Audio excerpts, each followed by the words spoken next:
Bueno, buenas noches, profesor y compañeros. Mi nombre es Juan Camilo Tovar Valencia, somos parte del grupo con mi compañero Santiago García Restrepo de Ecuaciones Diferenciales para la Ciencia. A continuación, entonces, voy a explicar lo que correspondió al problema número 2, en el que se nos dice que tenemos dos tanques de salmuera, cada uno de los cuales contiene un volumen de 1000 litros y están conectados como se muestra en la figura. En cualquier tiempo t, pues el primer tanque y el segundo tanque van a contener las cantidades x1 de t y x2 de t respectivamente, y nos pide que eh, resolvamos el sistema de ecuaciones lineales que va a dar las cantidades de sal en cada uno de dichos sistemas en un tiempo t, y que demos unas condiciones iniciales. Entonces, para el desarrollo de este ejercicio, eh, deducimos pues unos datos que tenemos del enunciado, en que ambos volúmenes son de 1000 litros. En el tanque uno hay una cantidad de sal que denominamos x1 de t, medida en kilogramos, y en el tanque 2 x2 de t. Las condiciones iniciales para el problema que elegí fue estas: x1 en el tiempo 0, 25, x2 en el tiempo 0 igual 0, ¿sí? El objetivo entonces es deducir el sistema de ecuaciones diferenciales que describe el proceso y resolverlo mediante el método de autovalores y autovectores. Al tanque 1 entra agua pura con un caudal de 50 litros por minuto, pero como es agua pura, la cantidad de sal que tiene allí es cero. Y además, teniendo en cuenta, como vimos en el ejercicio de la clase pasada, pues el ritmo de cambio de esa cantidad x de t va a ser la cantidad que entra de sal menos la cantidad que sale, ¿sí? Entonces la concentración de esa corriente es la concentración del tanque 2, que como vimos ahí en la figura es el que entra acá. Está entrando 50 litros por minuto y está entrando 50 litros por minuto de agua pura, y para el caso del tanque 1, y salen 100 litros por minuto. Y para el tanque 2 entran 100 litros por minuto y salen dos valores: 50 litros por minuto y 50 litros por minuto de salmuera. Entonces, con eso construimos pues la dicha ecuación, y para el tanque 1 nos quedaría entonces el balance de masas dado como esto, ¿sí? Que simplificando, pues los valores acá nos va a dar esta ecuación, que si la organizamos un poco, pues en notación, nos va a quedar esta ecuación para el tanque 1. ¿Sí? Al tanque 2 hacemos el mismo procedimiento. Entra salmuera desde el tanque 1 como lo mostramos en la figura, las dos salidas del tanque, y nos queda entonces una ecuación de esta forma. La ponemos en esta notación y nos queda esta para lo que es el tanque 2. El sistema entonces, combinando ambas ecuaciones que gobiernan el proceso, pues son estas dos ecuaciones diferenciales, ¿sí? Con condiciones iniciales como las establecimos. Y aquí pasamos a mostrar esto en una notación matricial para ver mejor el problema, y definimos el vector estado, lo que son las variables x1 de t y x2 de t, para reescribir el sistema de la forma x' de t igual a x de t, donde a pues es la matriz de los coeficientes de mi sistema de ecuaciones diferenciales. Para resolver el sistema de ecuaciones mediante autovalores, recordemos que tenemos esta propiedad: determinante de A menos lambda, la matriz identidad nos debe dar igual a 0, y esto nos va a servir para hallar lo que es el polinomio característico de la matriz, que nos da este desarrollo.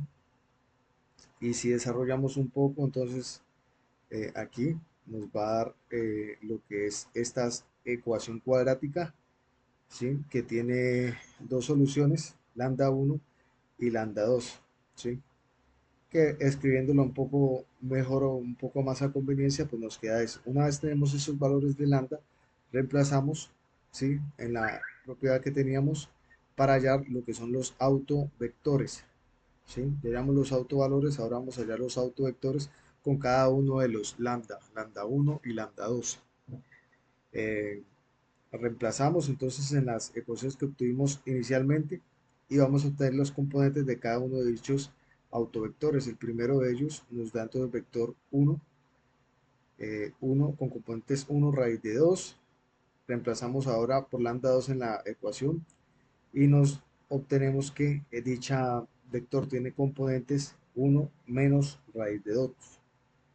Para un sistema lineal homogéneo de esa forma, como la describimos anteriormente, tenemos que si lambda, eso es una propiedad ya, que si lambda es un autovalor de A y B es un autovector asociado, la solución general de esta puede ser una combinación lineal de ambas soluciones fundamentales que la expresamos con estos dos términos. Y sustituyendo estos autovalores y estos autovectores que obtuvimos, pues obtenemos esta, ¿sí? Que por componentes sería para x1 esta y para x2 estas. Ahora vamos a usar lo que son las condiciones iniciales del problema para hallar las constantes C1 y C2 de ambas expresiones para x1 de t como para x2 de t.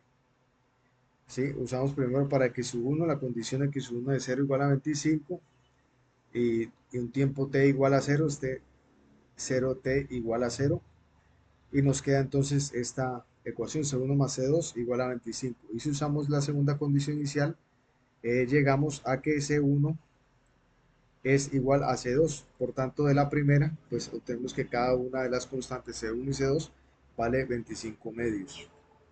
Una vez con esto, pues ya tenemos como tal la solución particular de dicho sistema de ecuaciones diferenciales, ¿sí?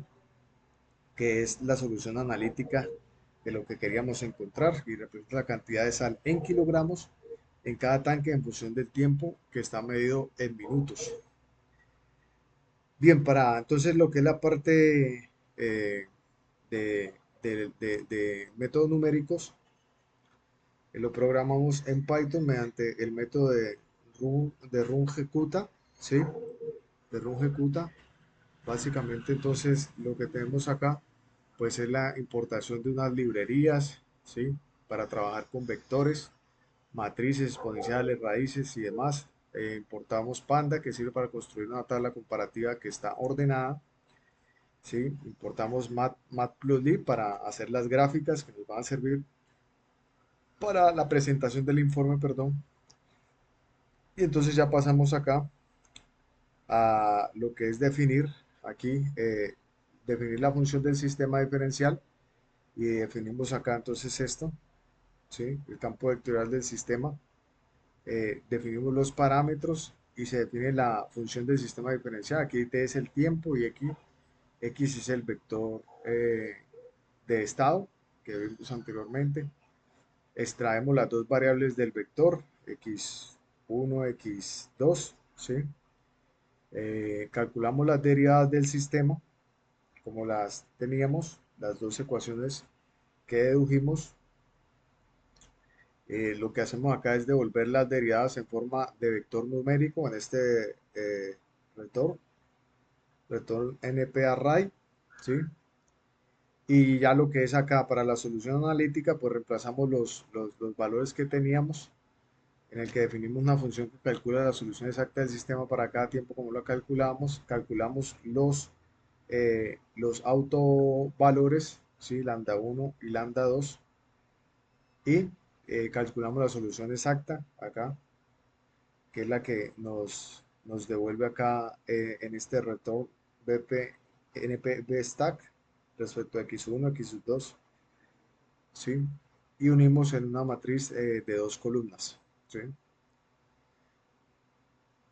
Entonces, para este método de cuarto orden para sistemas, cuatro saltos de paso, definimos ahí lo que son los parámetros, ¿sí? La función del sistema, el tiempo inicial t0, el tiempo final, el h que es el tamaño de paso, y el x0 que es la condición inicial del vector, ¿sí? Creamos el vector de tiempo desde un límite hasta el otro, avanzando en h, aquí creamos el vector de tiempo. Posteriormente lo que hacemos es crear una matriz llena de ceros para guardar lo que es la solución numérica. Esta es la matriz, ¿sí? Cada fila será un tiempo y las columnas serán el valor de y. Guardamos las condiciones inicial, la condición inicial, y hacemos lo que es el ciclo principal del RK4, en el que recorre todos los intervalos de tiempo, acá en esta parte. Calculamos la pendiente inicial, característica del valor, pendiente inicial, del valor del método run ejecuta. Calculamos K2, K3 y K4, por eso es de cuarto orden. Y, y- y lo que hacemos es ir calculando las otras pendientes intermedias para calcular la pendiente final del intervalo. Y aquí en esta expresión vamos lo que es actualizando, actualiza, actualiza la solución promedio, la solución promedio, ¿sí? Devuelve los tiempos en la solución numérica, t y x. Los parámetros del problema pues ya los habíamos definido nosotros, ¿sí? El cálculo de las soluciones, del error, cálculo del error en valor absoluto, ¿sí?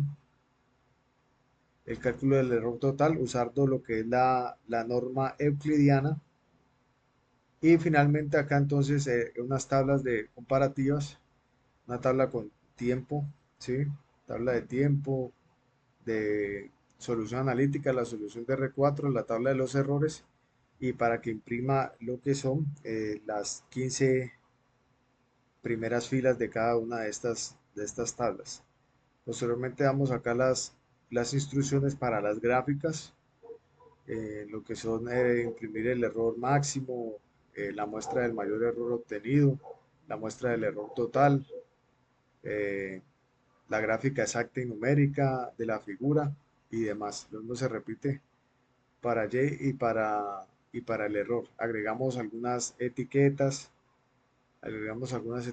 títulos, leyendas, cuadrículas y demás que debe mostrar la gráfica, ¿sí?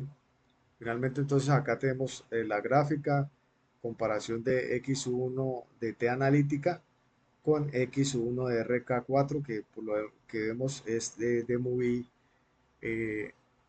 de bastante exactitud, ¿sí? Lo mismo para X2 de T, ¿sí? Y el error entre la solución analítica y el RK4. Algunas conclusiones que podemos sacar de esto, de acuerdo a los resultados obtenidos, es que pues el sistema modela como la sal se redistribuye y luego se elimina del conjunto de tanques.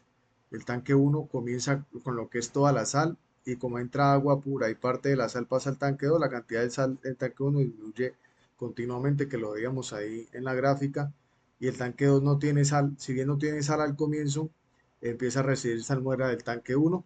Después de cierto tiempo, como el sistema también descarga lo que es salmuera al exterior, la sal empieza a salir más rápido de lo que entra. Y por eso ambos autovalores que obtuvimos son valores negativos, que significan que las soluciones contienen términos exponenciales decrecientes.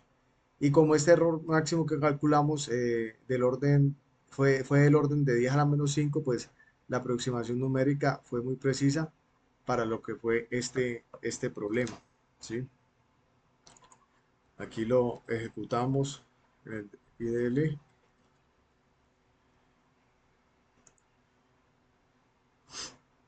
para corroborar que pues, el programa quedó correctamente compilado. Escritorio, push, problema 2. ¿Sí?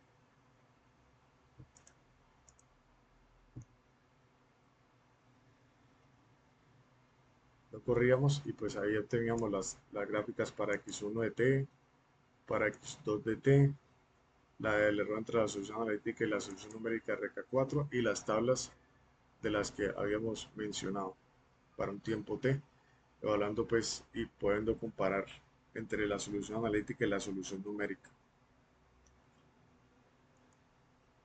Bien, para el problema 3, verificemos que esté grabando, sí.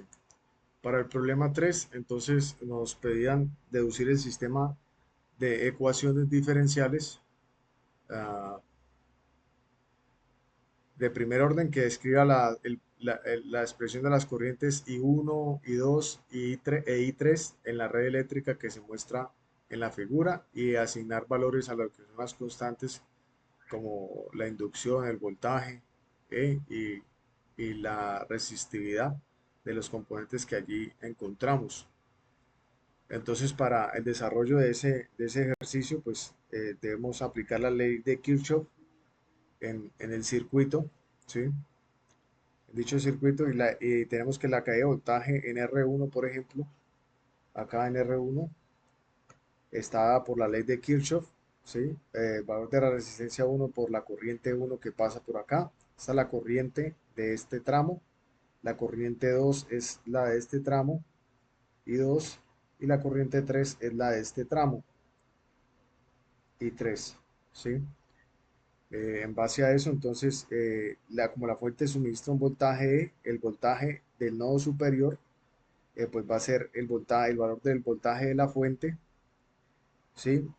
Menos el valor del voltaje que cae acá en esta parte. Y usando la ley de Kirchhoff en las corrientes, en este nodo, tenemos que la corriente que entra es igual a las corrientes, a la suma de las corrientes que salen, ¿sí? De este punto del circuito, es decir, I sub 1 es igual a I sub 2 más I sub 3. Esta ecuación pues será usada para construir las diferentes ecuaciones diferenciales de cada ramo y teniendo en cuenta también la ley de voltajes de Kirchhoff, que el voltaje en el tiempo t será el voltaje que está en el inductor más el voltaje de la resistencia 2, ¿sí? Para el inductor, el voltaje que atraviesa esa parte con un componente inductivo viene dado por esta expresión, ¿sí? La inductividad por el ritmo de cambio de la corriente que atraviesa dicho componente. Y lo mismo para la otra rama. Entonces, si sustituimos en la ecuación que teníamos al principio, pues tenemos esta y vamos despejando acá estas derivadas, reorganizando los términos semejantes para obtener esta expresión para la corriente 2. Para la corriente 2. En la rama derecha, el voltaje del nodo superior se reparte lo que es entre el inductor L y la resistencia R3.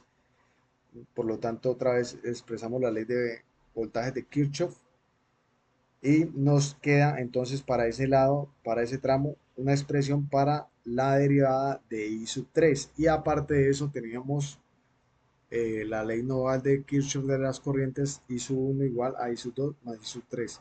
Y definimos lo que es el vector estado, como las variables que son estas de acá, I sub 2, I sub 3, I sub 2, I sub 3, para formar o expresar el sistema en modo o en forma matricial, ¿sí? Lo podemos expresar, esta sería la matriz de coeficientes, ¿sí?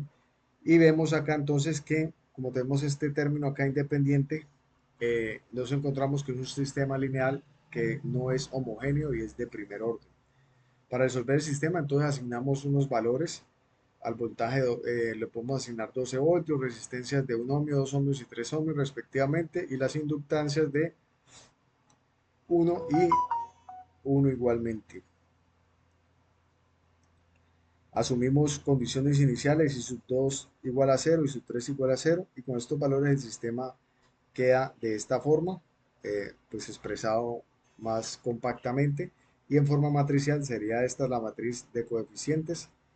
Para proceder entonces a lo que es, como el sistema es no homogéneo, pues vamos a hallar, el procedimiento es hallar primero el estado estacionario, que satisface pues la ecuación homogénea, como lo veníamos haciendo, ¿sí? Entonces expresamos el sistema acá, tenemos el sistema de ecuaciones, de dos ecuaciones con dos incógnitas, resolvemos el sistema algebraicamente y obtenemos estas soluciones. Y definimos entonces este y sub dt igual a x dt menos x sub ss de la solución estacionaria eh, para, para que así, si sustituimos el sistema, obtenemos esto y por tanto se resuelve el sistema, lo que es el sistema homogéneo. Y los autovalores lo tenemos de nuevo con la misma propiedad que habíamos usado en el ejercicio anterior, determinante de A menos lambda veces la matriz identidad debe ser igual a cero. De ahí obtenemos el polinomio característico, una ecuación cuadrática de los valores de lambda, que obtenemos dos valores de lambda igualmente. Eh, Cuando ya hayamos cada uno de estos valores, reemplazamos en la ecuación anterior para obtener lo que son los autovectores, ¿sí? Que me van a satisfacer la ecuación. Y como tenemos, encontramos una solución, pues la solución de y' igual a y va a ser la combinación lineal de las soluciones anteriores. Y sustituimos lo que son los autovalores de lambda y los autovectores de v que hallamos anteriormente, ¿sí? Y obtenemos así la solución, entonces, de esta forma, la solución general. Como tenemos unas condiciones iniciales que establecimos, podemos hallar la solución particular de acuerdo a las condiciones iniciales que establecimos, ¿sí? Reemplazamos entonces los valores y obtenemos entonces que el valor de las constantes son estas de acá.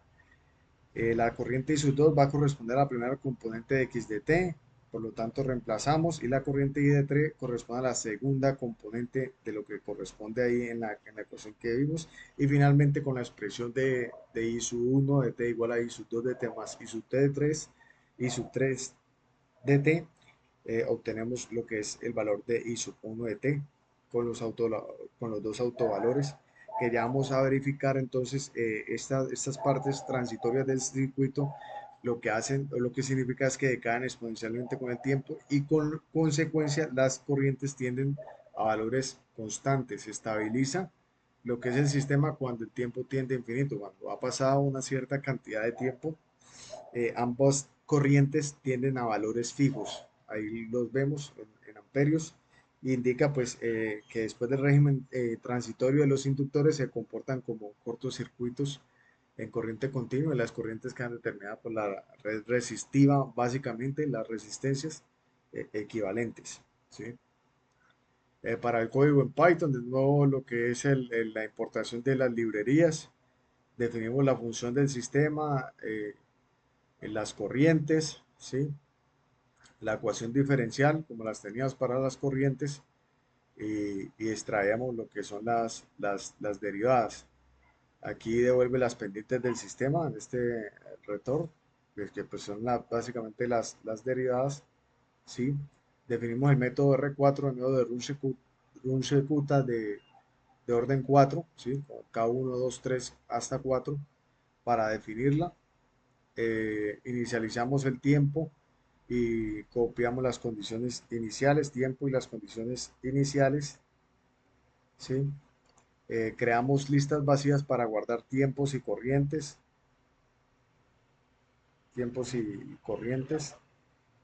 Aquí hacemos lo que es el método, mientras el tiempo no supere el tiempo final, que es esta condición de acá.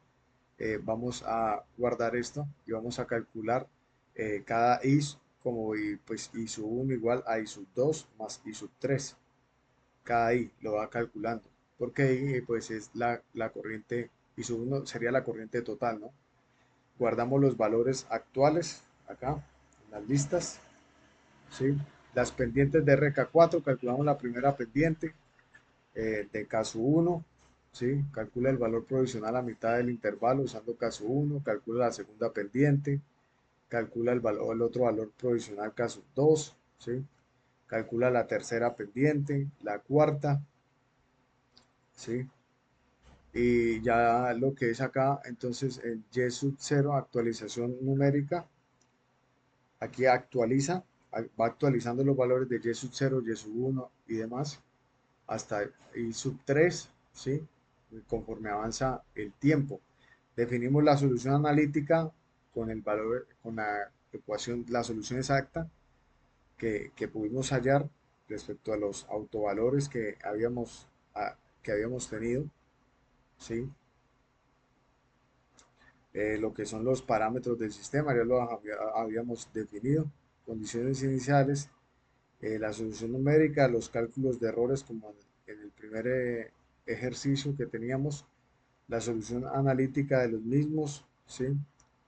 Recorremos todos los tiempos calculados, el cálculo de los errores, creamos las listas acá para los errores, las listas para ir guardando, y recorremos todos los tiempos en este for, ¿sí? Para calcular el error absoluto en cada i sub 1, en i sub 2 y en i sub 3. Los valores finales estacionarios los imprimimos con la función print y ya lo que son acá las gráficas de dibujar la solución analítica y la numérica para i sub 1, i sub 2, i sub 3 y ya, para lo que son los plots, las gráficas. Acá vemos entonces las gráficas. Como vemos, i sub 1 con el tiempo tiende a estabilizarse en un tiempo mayor. Y sub 2 la misma situación, ahí están las dos soluciones, analítica y numérica, y sub 3 igualmente, ¿sí? Ahí se ve el comportamiento del sistema transitorio a, a uno estacionario y podemos entonces tener acá estas conclusiones, coinciden prácticamente en toda la simulación, lo que indica que nuestro método numérico pues, es altamente preciso y el error es muy pequeño. Las corrientes que parten de cero y crecen de manera suave hasta estabilizar los valores constantes, como lo vimos tanto en ISO 1 y ISO 1 al ser la suma, pues también va a converger a ese valor estacionario, ¿sí? De nuevo, los autovalores del sistema son negativos, lo que va a garantizar en cierta medida la estabilidad porque todas las soluciones pues tienden al equilibrio. Físicamente, pues eso significa que con el tiempo esos inductores dejan de oponerse al flujo y el circuito se va a comportar como un circuito puramente resistivo. Entonces, pues el modelo es consistente, el sistema es estable, el método de Rush ejecuta de orden 4 pues reproduce con gran exactitud lo que fue la solución analítica y es adecuado para resolver este tipo de problemas, ¿sí? Entonces acá de nuevo verificamos lo que pusimos en ese programa, en ese código, que es el problema 3. Lo abrimos y lo corremos y ahí están pues ya lo que vemos que corre de manera satisfactoria, dándonos pues las gráficas que anteriormente explicamos con pues acá las tablas que le instruimos al código. Bueno, eso es todo. Muchas gracias.